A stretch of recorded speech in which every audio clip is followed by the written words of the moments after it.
We will implode more patriotic news. Thank you. Obama officials just took their first hostage and start ordering everyone to ignore Trump's orders.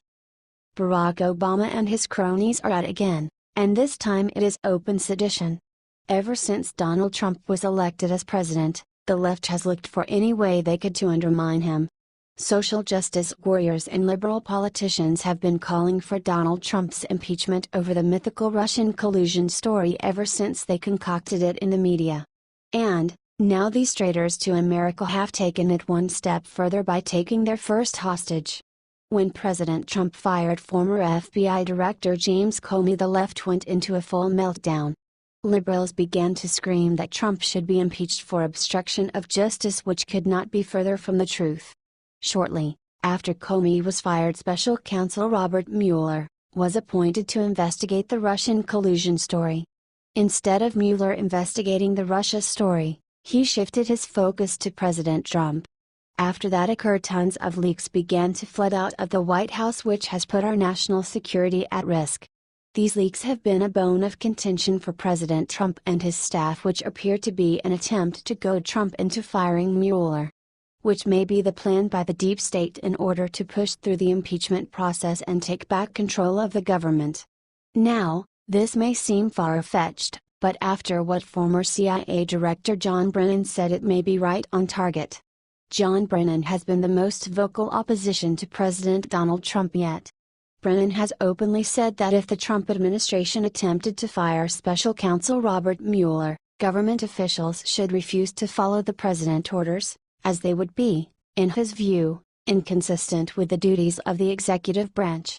Here is more from PJ Media. During a recent appearance at a forum in Aspen, Colorado, former CIA Director John Brennan said that if President Trump moves to fire special counsel Robert Mueller, executive branch officials should refuse to follow the president's orders, effectively calling for mutiny against the president should the occasion arise.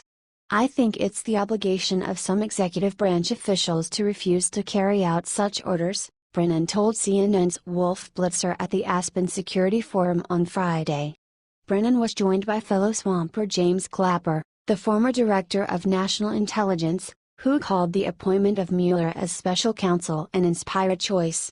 Both men said they had full confidence in Mueller's investigation of Russian election interference and possible collusion between the Kremlin and the Trump campaign. They don't come any better, said Brennan. Nobody better than Bob Mueller, who is a straight shooter and will not be intimidated by anything, Clapper added. Mueller has hired at least 7 Democratic donors to work on his legal team, including one attorney who has reportedly donated $34,000 to Democrats. If he is fired by Mr. Trump or attempted to be fired by Mr. Trump, Brennan continued, I really hope our members of Congress, our elected representatives, are going to stand up and say enough is enough and stop making apologies and excuses for things that are happening that really flout, I think, our system of laws and government. Blitzer reminded Brennan that, as President of the United States, Trump can tell Deputy Attorney General Rod Rosenstein to fire Mueller if he wants. If he's fired, what would you want Congress to do? Blitzer asked. First of all, I think it is the obligation of some executive branch officials to refuse to carry out some of these orders that, again, are inconsistent with what this country is all about, Brennan answered. He added, I would just hope that this is not going to be a partisan issue. That Republicans and Democrats are going to see that the future of this country is at stake and there need to be some things done for the good of the future. Most of the American people who have been following this case closely would agree that this is open sedition. Former intelligence officer Tony Shaffer agreed and called for John Brennan and Jim Clapper to be investigated for seditious activity. Though before Trump can fire Mueller, he must set the stage and draft a public letter stating his reasons why. Kurt Schlichter from Town Hall explains why in his recent post. Mueller has to go, sooner or later, but the president must first set the stage and make sure the American people understand exactly how much of an utter scam this whole thing is before he acts. Impeachment, the ultimate goal of Mueller, Comey and their liberal establishment string pullers, is a political act. To pull off their unbelievably dangerous and destructive coup, The establishment needs to get a bunch of Republicans in the House and Senate to go along. Some of the rhinos are itching to, but they are cowards and they can be controlled by fear of voter backlash. By appealing to the people and making his case to them, the president will ensure that the people will tell their elected representatives, "Oh, hell no." And the coup will sputter then peter out in pathetic failure, much like a Frito-Can watching Cinemax at midnight without his Viagra. Trump has every right to fire Mueller, but before he does he needs to proceed with caution. If Trump were to fire Mueller without following this sage advice, the deep state could use it as justification to oust Trump. Then at that time, they would be able to take full control of the country again, and we the people cannot allow that to happen. H.T. America.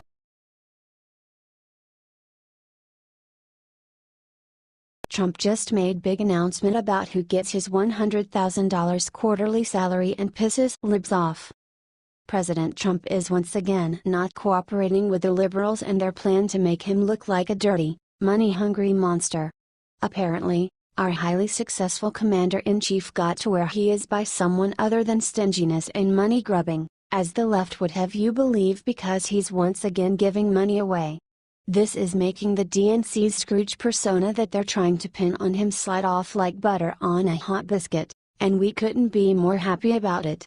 The president told us after being elected that he planned to donate his presidential salary to a charity, and his daughter Rika made a similar pledge after she was hired for an advisory position in the West Wing.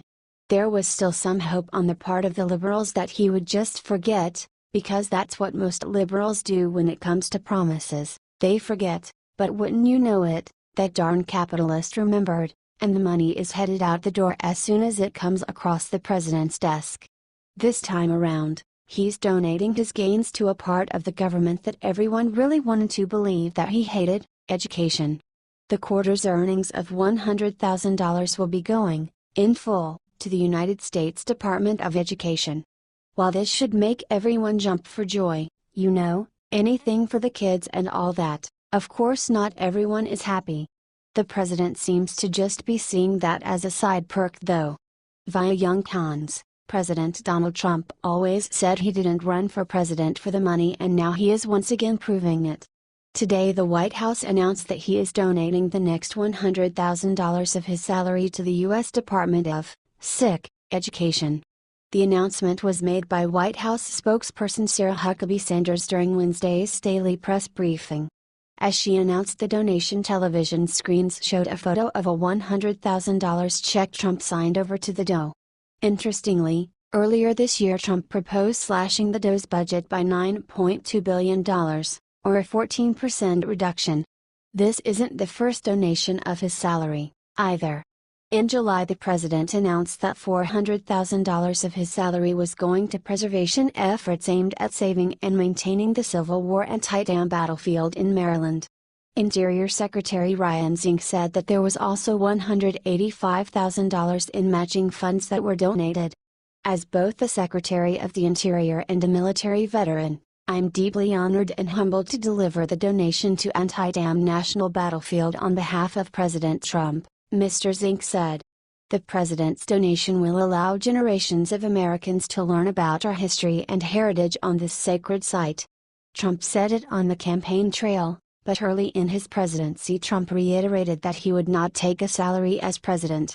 CBS News reported on the president's intention to donate his salary, shortly after his election in November of last year. It wasn't long after Donald Trump's victory this week that questions began to circulate about what would happen to his business empire and income when the business mogul becomes president. During his first television interview as president-elect on Sunday, Trump told 60 Minutes' Leslie Stahl that he wouldn't take a salary as president. "Well, I've never commented on this, but the answer is no," Trump said. "I think I have to by law take $1, so I'll take $1 a year. But I don't even know what it is." Stahl reminded the president-elect, "That's $400,000 you're giving up." Again, Trump answered, "No, I'm not gonna take the salary. I'm not taking it." From the very beginning, Trump has promised that he'd set business concerns aside if he was elected. In fact, He told Face the Nation moderator John Dickerson last October that he's been phasing out his role throughout his campaign. "Look, I would cut all ties. I wouldn't care about it," Trump told Dickerson. "My kids will run it. I wouldn't want to expand very much. It wouldn't matter to me. I have a chance at making America great again, that's the whole focus." He promised last year that he would refuse to take a salary as president, too. During a campaign appearance in Rochester, New Hampshire, last October, the billionaire told a crowd he would not be accepting the $400,000 annual salary if he became president. "The first thing I'm going to do is tell you that if I'm elected president, I'm accepting no salary, okay?" Trump said. "That's not a big deal for me." President Donald Trump sits at his desk on Air Force One upon arrival at Andrews Air Force Base, MD.com, Thursday, January 26, 2017. At center is Trump's Chief of Staff Reince Priebus. App photo, Pablo Martinez Monsiváis. Days later, Trump held a Twitter Q&A, encouraging the American people to ask him questions using the hashtag #AskTrump. One user asked, "Will you forgo the presidential salary if elected?" Trump confirmed for a second time that he would refuse to take a salary. "As far as the salary is concerned, I won't take even $1, said Trump. "I am totally giving up my salary if I become president." According to Forbes' latest investigation released in September, the business magazine estimates Trump's wealth is around $3.7 billion, down $800 million from a year ago. Once again, here's the president doing things that might lead the rational to think that he cares about the people of this country. It's almost like his campaign slogan of "Making America Great Again" was a real sentiment, and not just something that he said to get votes. Well, you're welcome to make up your own mind as to the real intentions of the president, but if you were waiting for him to put his money where his mouth is, the wait is over. The president is officially in a class potentially only two other presidents who donated their salary to charity. Sorry liberals, if you were waiting to pounce on him, you'll have to wait a bit longer. Turns out he follows through on his promises.